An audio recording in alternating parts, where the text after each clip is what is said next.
supaya saya punya live ni sampai kepada lebih ramai orang lah. Especially untuk orang-orang yang dia masih lagi parking saving untuk long term dalam ASB tabung haji. Saya mau panggil orang-orang ni malam ni.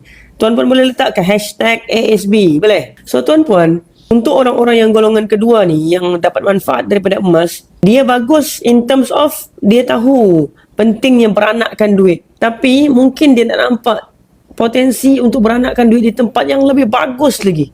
Dan mungkin orang-orang ni dia takut mau menyimpan dalam emas, takut kena scam ke. Jadi dia malas mau take risk. Dia simpan insyaAllah dekat ASB tabung haji, yang mana still dapat return. Kalau ASB tabung haji ni return dia dalam berapa? 4-5-6% lah. Okay, katakanlah 6%. Tolak inflasi 3%, tinggal 3%. Tolak 2.5% zakat, kalau kena bayar zakat, tinggal 0.5%. 0.5% lah kenaikan perkembangan kekayaan dia setiap tahun. Dia ingat 6%, dia lupa mau tolak yang lain-lain tu.